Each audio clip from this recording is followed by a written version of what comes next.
Ya, kita lanjutkan. Saya sih sudah tidak usah berlama-lama, langsung saja Prof. Hendrawan, responnya. Iya, yang disampaikan Presiden itu kan sebenarnya sudah beberapa kali. Jadi Presiden ingin mengingatkan bahwa cita-cita ke depan kita, orientasi kebijakan ekonomi kita ke depan adalah ekonomi yang lebih mandiri, ekonomi yang lebih berdikari, bukan ekonomi yang lapar impor, ekonomi yang tergantung kepada gejolak eksternal, ekonomi yang sebentar-sebentar ya mengalami masalah karena ada disrupsi rantai pasok di tingkat internasional dan seterusnya. Ekonomi yang berdaya tahan tinggi adalah ekonomi yang lebih mandiri. Itu kan sudah ditulis di Nawacita dan sudah disampaikan berkali-kali. Kalau untuk produk-produk yang sederhana kita masih impor, ya tentu ekonomi kita sangat tergantung. Nah, ekonomi yang tergantung ini ekonomi yang sama sekali bukan cita-cita para pendiri bangsa, bukan cita-cita kita semua. Sederhana sebenarnya. Kalau soal marah-marah, ini sudah menu ya. Menu pemimpin memang sekali harus marah-marah ya. Agar apa? Agar bawahan-bawahannya sadar dan kembali ke jalur yang benar. Saya kira sederhana saja. Iya, kalau Prof. Hendrawan berarti bawahannya kerjanya nggak benar dong berarti Prof. Menurut Prof. Hendrawan. Ya, momentumnya kan terjadi gejolak eksternal, ada perang Rusia dengan Ukraina. Itu kalau faktor eksternalnya. Pandemi menciptakan disrupsi rantai pasok. Ya, jadi kontainer saja sudah sangat susah kan sekarang.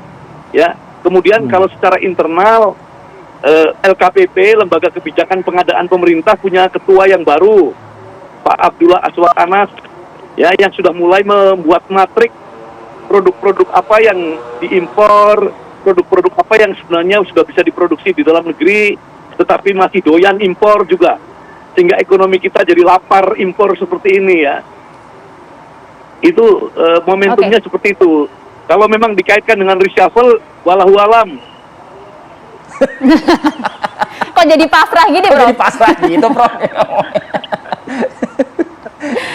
Oke lah, kalau gitu saya mau ke Mas Bima. Mas Bima, nampaknya kalau melihat Pak Jokowi bersikap seperti ini, apakah sudah biasa? Dan kalau dari segi Anda sendiri, data apa sih yang Anda miliki dengan yang disebutkan Pak Jokowi kemarin? Terutama isu impor ya? Impornya ini loh. Oke, jadi ini bukan pertama kali, betul, udah sering. Tahun 2019 ya, sebelum pandemi itu kita heboh soal impor cangkul kan. Alat sistem pertanian yang kemudian kita bisa kerjakan sendiri, ada Krakatau Steel, ada besi bajanya, ada pengrajinnya, itu banyak banget di Jawa Barat. Tapi ternyata kita masih impor cangkul. Nah, ternyata nggak selesai.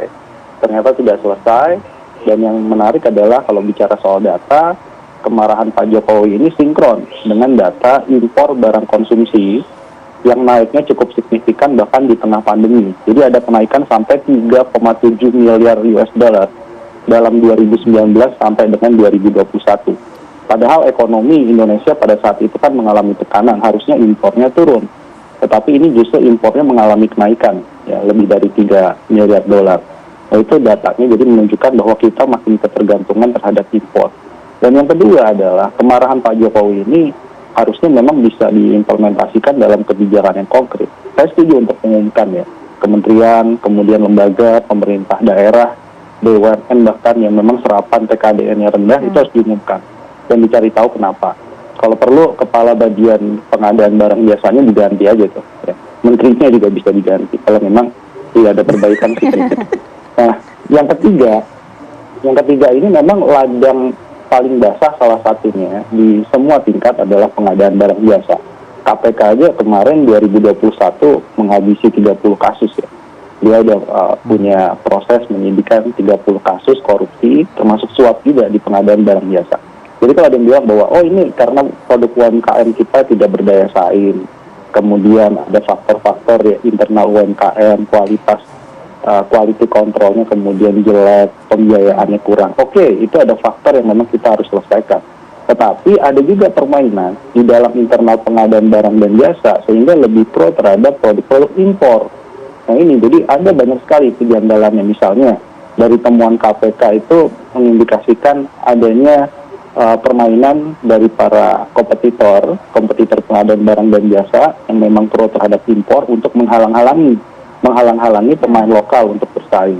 Jadi bisa kong kali kong dengan oknum ya. Saya tidak bilang semua pengadaan barang dan jasa begitu, tapi ada oknum memang yang memainkan, mulai dari tenggat waktunya, mulai dari proses kemudian permohonan untuk melakukan permohonan lelang misalnya. Jadi syarat sertifikasinya itu juga bisa dimainkan sehingga lebih pro terhadap kebijakan impor. Nah ini kalau nggak diputus rantai impor ini, maka selamanya juga kita akan terus mengulang hal yang sama. Pak Presiden, siapapun presidennya ke depan akan marah-marah juga, dan tidak punya solusi konkret akhirnya, karena penguasaan rantainya sudah sangat kuat gitu di pengadaan barang dan jasa pemerintah juga BUMN. Oke, saya balikin lagi ke Prof. Hendrawan Supratikno begitu.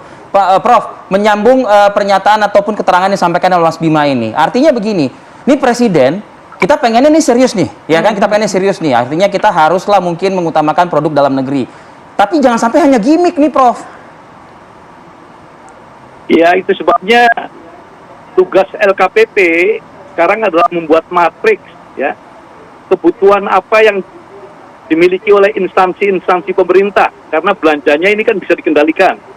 Terus produk-produk yang dibutuhkan itu mana yang bisa dihasilkan di dalam negeri dan mana yang belum bisa dihasilkan di dalam negeri. Kemudian yang bisa dihasilkan di dalam negeri diukur lagi dengan parameter mutunya seperti apa. Apakah mutunya sama, kalah, atau unggul. Biayanya seperti apa. Nah, sehingga apa, kebijakan apapun menjadi rasional. Tidak boleh sebuah negara modern membuat kebijakan-kebijakan yang tidak berbasis data, tidak berbasis riset, tidak berbasis pertimbangan rasional yang objektif. Ya, tapi sebelum ke LKPP lah, sebelum jauh ke LKPP, Anda dan kawan-kawan 560 orang lainnya gitulah ya, yang ada di Senayan gitu kan, ada fungsi kontrol dan budget juga begitu loh. Ini mungkin kenapa nggak bisa dicegah, nggak usah nunggu Pak Presidennya marah dulu, bukan marah ya, apa namanya tuh, menyampaikan emosinya begitu. Kenapa nggak dicegah aja dengan fungsi kontrol dan budget di Senayan ini, di DPR ini?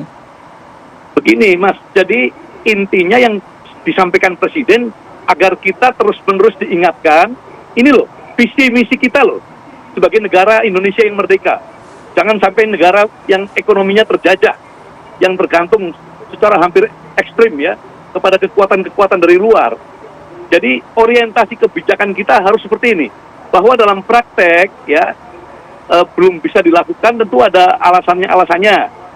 Dari yang mungkin kalau kita seudon ya, berburuk sangka, kalau kita impor itu kan bisa di markup lebih enak, penggelembungan harganya, aparat penegak hukum mengendusnya juga lebih sulit dibanding misalnya kita membeli cangkul atau sabit dari Klaten, dari Sidoarjo, dari Tangerang dan seterusnya ya.